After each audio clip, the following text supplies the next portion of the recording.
Binge the full week of The Ray Taylor Show ad-free over at inspireddisorder.com/plus. This is The Ray Taylor Show. Pusher 2 is the movie I'm talking about this time. Last week, I reviewed the first Pusher film of the trilogy of Pusher films, written and directed by Nicolas Refn. So this is the second in that trilogy. The first film followed the character Frank, who is a criminal and drug dealer, and you're following a week in the life, basically, of a guy who is desperately trying to get out of debt, a large amount of debt that he is due to a quote-unquote friend who is kind of his drug supplier. And the way that movie ended it wasn't going to be good. The hope that we had as the audience for Frank, that he would turn things around, was immediately eliminated, immediately cut short, and it was the only possibilities really for Frank were that he ran away, just disappeared, or was eventually taken out by whoever, the multiple people that were after him. So it was interesting. I was curious to know how Pusher 2 would continue this trilogy. And we are not following Frank anymore. We are following somebody who was a side character of the first film, who was a friend of Frank's, that being Tonny, played by Mads Mikkelsen, who is out of the entire cast of the first and this now second film, is the only actor that I recognize from anything else. And I'm not sure. Let's see if this says where this movie took place. Potentially, possibly, maybe it will tell you where this was. Bosnia? No, that's just many of the casts are not actors, but real criminals from Bosnia. Playing blah, blah, blah, was 2006 sentenced to 8 years for prison, followed by, wow, that's interesting. Did not know that. Did not read any of that stuff. So I don't know if they are in Bosnia, but it's definitely some, Danish. So it's, and Serbian are the two languages. Denmark. So that's where the movie takes place. So it's all subtitled, whatever. But you get into it. I got into it, and it's a very much a slow burn kind of a movie because you are, just as you were in the first film, you are on a ride in the potentially week in the life of Tonny. Now, this movie isn't necessarily specifically broken up into days like the first film was. They both start off similarly in that it shows image of each of the main characters with their names, kind of showing you the people who are in this story. But it's not broken up into days like the first one was. This one does start out with Tonny in prison again, and he's listening to a story being told to him about a guy who ran a garage, had a garage, and things weren't going well financially, and he got into some trouble, and it turned into a situation where he owed a lot of money, which is a big theme of these two movies so far, finding yourself in desperation because of a large amount of debt you owe because you are a criminal to other criminals. It in a lot of ways has similar vibes to Squid Game, which I thought was interesting. Just the kind of that desperate to do anything in order to pay off massive amounts of debt. So he's listening to this story about this guy, and it starts off as like a story where you think it's going to be like this big mistake that this guy did, that in an attempt to get back at these people that came to his garage, and he opened fire on them because he wasn't going to be slowly drained of everything. He's standing up to these guys. Ended up one of the bullets exploded the car, and the people inside, two people in the backseat immediately died, but the two people in the front, you could hear them screaming as they slowly burned to death. And it's like in that moment you realize like that we're all the same. It's just those people had experience dealing with this kind of situation, and he had never had that experience. But now, after that moment, he now had that experience. And it's a turn in the story where it's like, so the lesson I learned isn't that like, oh, you might accidentally kill a bunch of people and explode things and then go to jail. It's that if you don't stand up for yourself, these criminals are going to continuously drain the life out of you no matter what. Like, it's a never-ending cycle of constantly trying to get out of debt and try to make money. There's no way out. It's just a treadmill. And it's this guy basically telling this story to our main character, Tonny, because Tonny owes him one last debt before he gets released from prison. So you see Tonny, I don't know if he shanked a guy before he got out or if he just punched a guy, like knocked a guy out, or exactly what happened. But he got his revenge for this other guy, and that's how we start this movie. And then Tonny gets out of prison, and he's trying to get a job. His dad runs a garage, maybe above board, maybe not, and the dad is kind of treats him like a loser. Getting out of prison again, he wants to get a job working there, and he doesn't trust him. And a lot of this movie is like dealing with like what it's like to be born into and grow up in a criminal environment. Because his family is criminals, Tonny's family is criminals, and he's kind of like the guy that quote-unquote fucks up all the time. But then there's also this aspect to this story where Tonny has a kid. Like, there was one of the prostitutes or whatever, or just a woman who got around to everybody in town. He ended up impregnating her, and now she has a kid, and she says it's his. And there's this paternity test thing that's an ongoing thing that actually never happens. So he never finds out if he's actually the dad of this kid. But in so many ways, he has a lot in common with this kid, where it's like they're both, because of the people that they were born, the families they were born into, they will live a life of crime. And the kind of desperation that comes along with being in that lifestyle, and how constantly like draining and just soul-sucking that kind of life is. And it's kind of a brutal idea, right? That, like, I mean, it's one thing to be like just, I mean, in so many ways, like, crime is born out of poverty, out of this like this desperate desire to get ahead in order to keep up with the quote unquote normal people.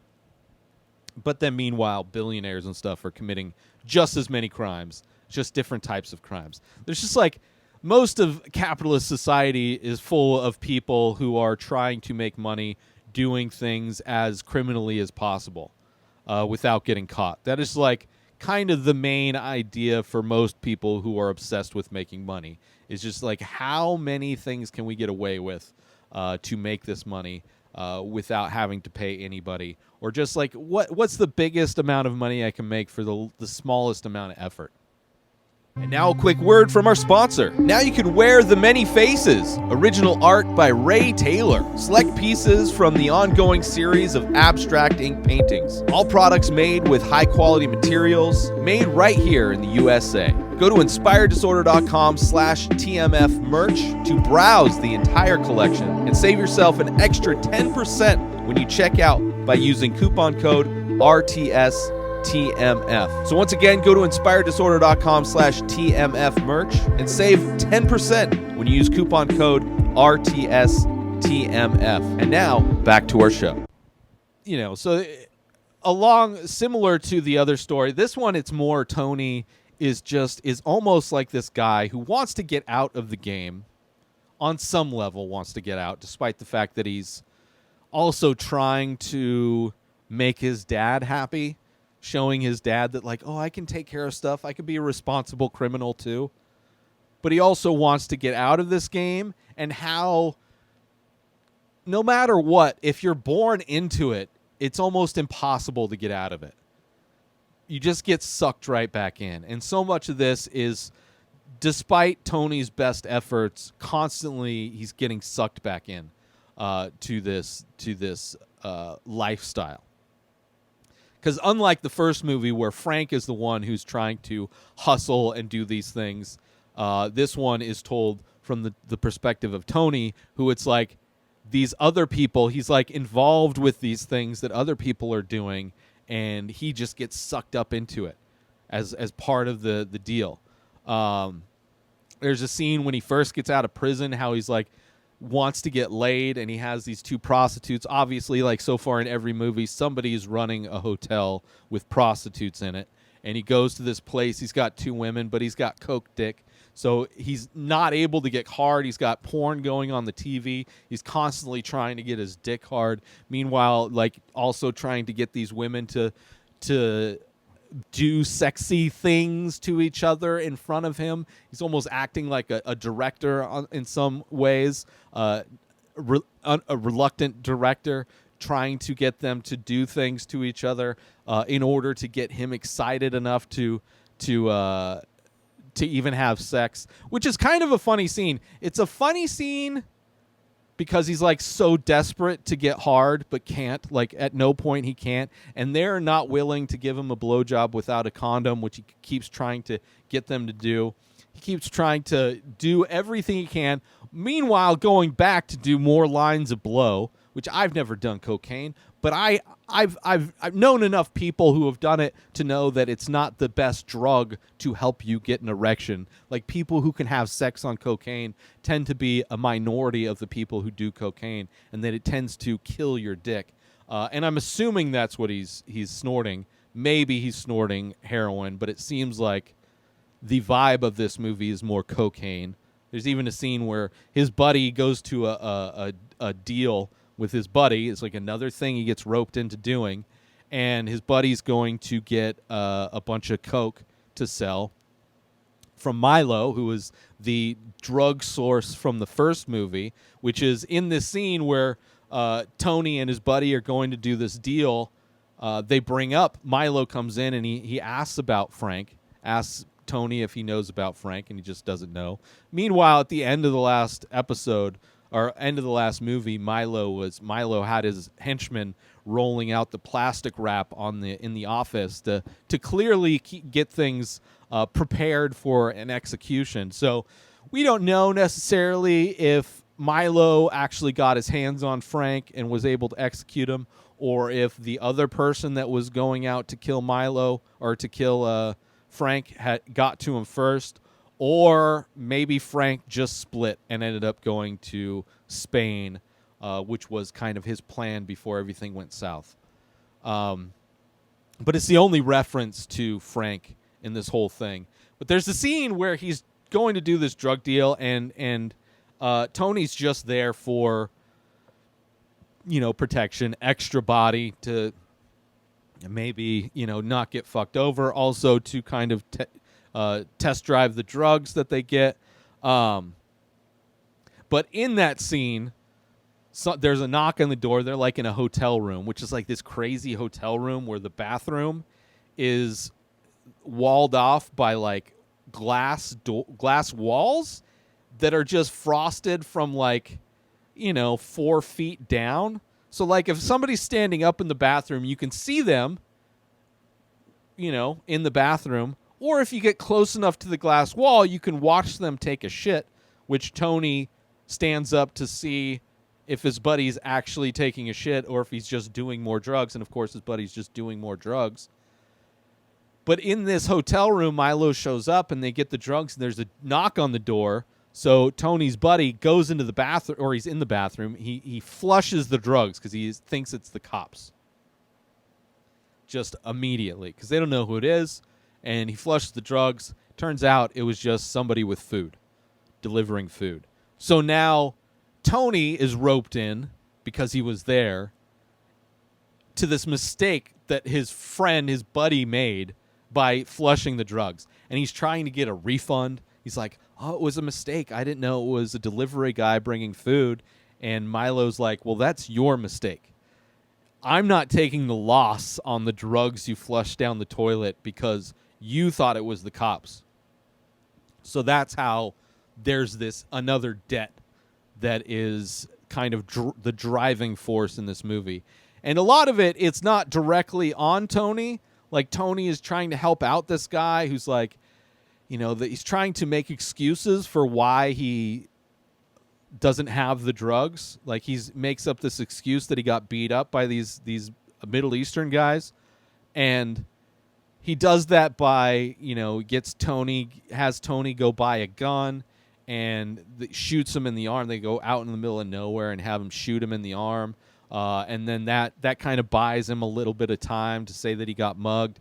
And then they go, and there's another scene where they go to his buddy's house or his apartment or whatever, and they go to break up everything, make it look like his apartment got robbed by the same people that are out for him to buy more time. But meanwhile, you find out Tonny is, because he was just there, he gets roped into this whole thing that he's like potentially on the hook for this debt that he had nothing to do with. It's just like he's like this innocent bystander in some ways. I mean, there's a scene where Tonny steals a Ferrari where he's trying to like make his dad proud and completely fails. But it's like he's like this innocent bystander that keeps getting roped into these stupid situations where other people fuck up, but then he's on the hook for it. Meanwhile, he's got this kid, so he's like kind of trying to make things right, despite the fact that like everybody around him, including himself, is doing drugs constantly. Like, there's so many scenes where his baby mama has the kid, she's doing lines of drugs, smoking weed, he's smoking weed, he's putting dope into his cereal bowl. Like, the kid is just out in the smoke and everything. There's a scene where he's like changing the diaper and he's super stoked that he figured out how to change the diaper, but it's like, oh, maybe the kid took a shit because he's so high you can't take all the smoke that's in this room. Like, it's a messed up situation for this kid. And Tonny, towards the end of this movie, you can see is starting to wake up to the lifestyle that not only that he grew up in and seeing how fucked up that lifestyle is, but seeing the lifestyle that this kid is going to grow up in.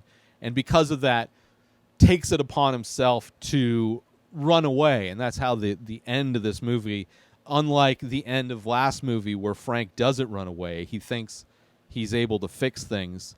Tonny, just trying to get out of other people's business, sees this kid that's just abandoned once more. Like, the mom left to go, like, everybody left, and he just sees this kid in like a duffel bag, his kid in like a duffel bag, and decides to like, okay. And you see he just like running down the street with this kid. It's kind of a good ending for this movie as compared to the last movie where it was a good ending, but a sad, it was like an ending where it was like this false hope at the last minute, where this one, there's no real hope. There's no real pressure on Tonny specifically until he finds out that he's on the hook with his friend. It's all just like circumstances that are happening. Like, you see him go on these job where they steal all these cars from a dealership, which is pretty cool. But you see these different things that happen, but it's like so much just of what the life is like for these people. And so much of that is like just to illustrate how desperate of a situation it is and how much Tonny doesn't want this kid to grow up in that same kind of situation. Join Inspired Disorder Plus today. Head on over to inspireddisorder.com/plus to join. Membership includes members-only discounts and deals. You get access to the Ray Taylor Show completely ad-free, as well as bonus episodes. You get access to the complete live painting archive. You also get access to every single podcast ever produced by Inspired Disorder, hosted by Ray Taylor. You get access to Ray Taylor's personal blog, as well as the opportunity to ask me any questions. So if you want to start a podcast, you're into art, ask me anything.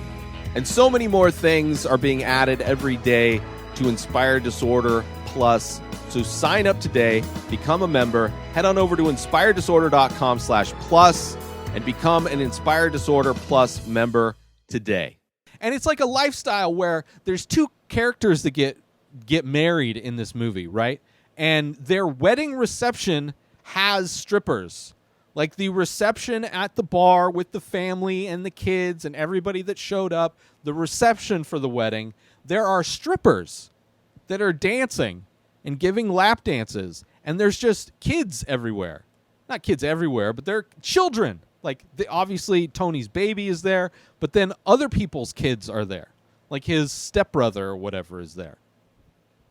And it's like, it's sad to see. It's sad to see. Then you go in, like, during the reception, you go in, they go back to, like, the kitchen area, and you see all the women doing lines of blow off of tin trays. And, like, it ends up getting spilled on the ground, and you see them all, like, scrambling to try and sweep up the drugs that just fell on the ground. It's just, like, so sad. So depressing to see the reality that these people live in. It's like just this constant self-medication to like block out the reality of how horrible your existence is. And there was also a really funny scene when Tony is going to his buddy's house to smash up the house to make it look like these Middle Easterners, went in to go rob him some more. Tony with a Mads Mikkelsen built dude holding an aluminum baseball bat, swinging it at a Trinitron TV, and it just being impervious to any kind of damage, which I found to be hilarious because anybody that's ever had a Trinitron TV, known a person to have a Trinitron, or even had to attempt to move a Trinitron TV, you will know how much of that TV is just a giant solid brick of glass at the front of it. So the fact that Tony swinging this aluminum bat at it just bounces off like nothing is hilarious because that is... I remember helping a friend move out of an apartment on the second floor, and there was just a staircase to get out of that apartment, and he had like a 32-inch Trinitron TV that probably weighed like 1,000 pounds. We would play basketball all the time, early 20s, and a bunch of us, after playing basketball, we'd always go over to his house and get drunk and hang out, watch movies until we passed out, till like 5, 6 in the morning when the sun would come up, and then we'd all go home. And one night after drinking and eating chicken wings and watching Emperor's New Groove, we had the idea now is the time to move this gigantic heavy-ass TV down these stairs. And it was on one hand, the dumbest thing anybody's ever done. We successfully were able to do it, like 5 dudes trying to carry this 32-inch TV down the stairs. Just I mean, it's not big enough to where it's easy for 5 dudes to carry it, but requires 5 dudes to carry this giant heavy-ass TV down the stairs. So when he hit that TV and the bat just bounced off, I found that to be hilarious. The only real funny part in this entire movie. So far in the entire franchise, for the most part. Let's see if there's anything else I forgot to. Oh, there is a scene where it's like this moment, this tipping point for Tony, where while trashing the apartment, there was a woman there that saw Tony, and then his buddy knocked her out. So he was ID'd to be there, and because he just found out that he was on the hook for it as well, he decides to bounce out of that situation and go back to the bar where the wedding reception is to get his face shown, to make it seem like he never left, that he was, so he has an alibi, so they don't think that he was responsible for trashing the apartment, despite the fact that this woman saw him. It's kind of a precarious situation for Tony.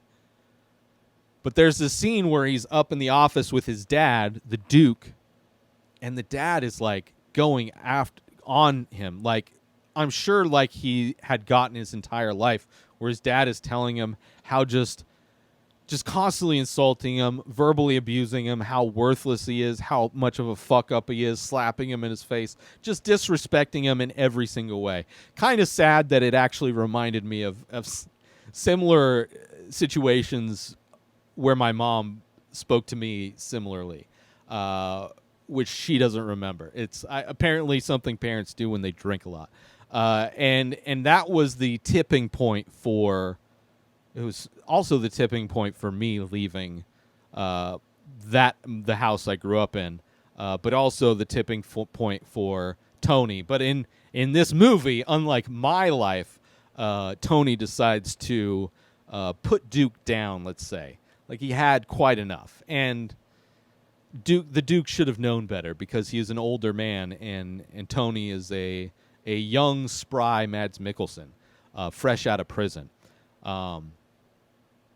And it's like it's kind of like this cathartic moment in the movie where he's starting to finally break free. Like he clearly burned that bridge with his dad.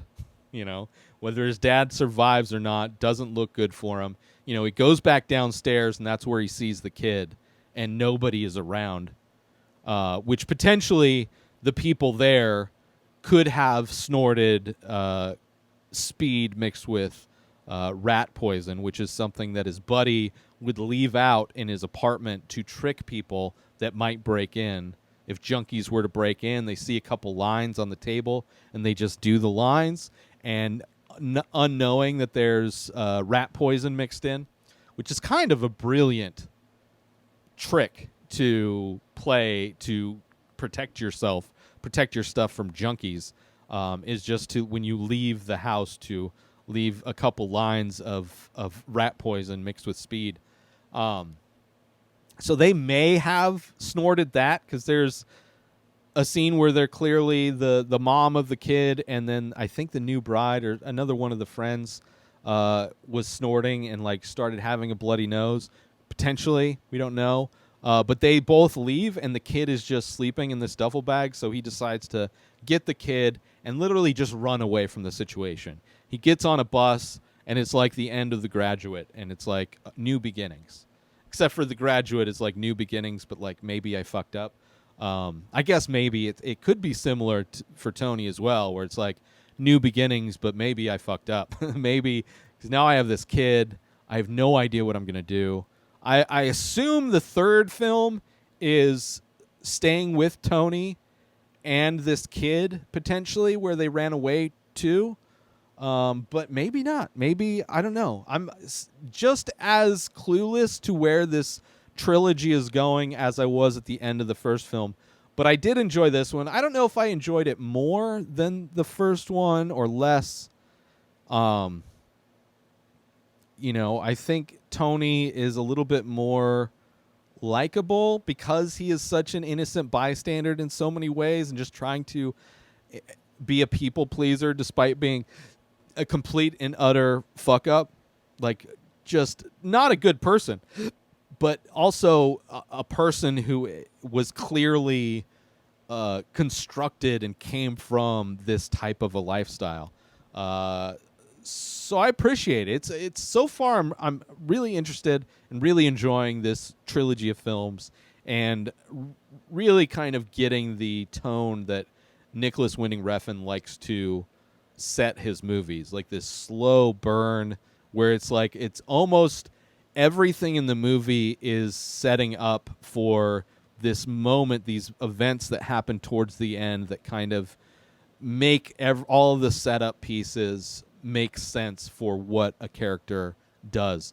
So I appreciate that. So, Pusher 2, second movie in the trilogy, the Pusher trilogy, all of which are currently on Amazon Prime, so I would recommend checking them out if you're looking for a new movie-going experience. New episodes of The Ray Taylor Show come out every single day. Subscribe on YouTube and everywhere our podcasts are found. Binge the full week over at inspireddisorder.com/plus. Buy Ray Taylor Show merch over at inspireddisorder.com. And follow the show on Instagram at Ray Taylor Show. Have a wonderful day, everybody. Peace out! Today is the day where you wake up and you realize that everything that you've been dreaming about, everything that you've been wanting, every goal and wish and hope that you've ever had can become real. Dreams can come true. What you manifest in your mind, you can bring to reality.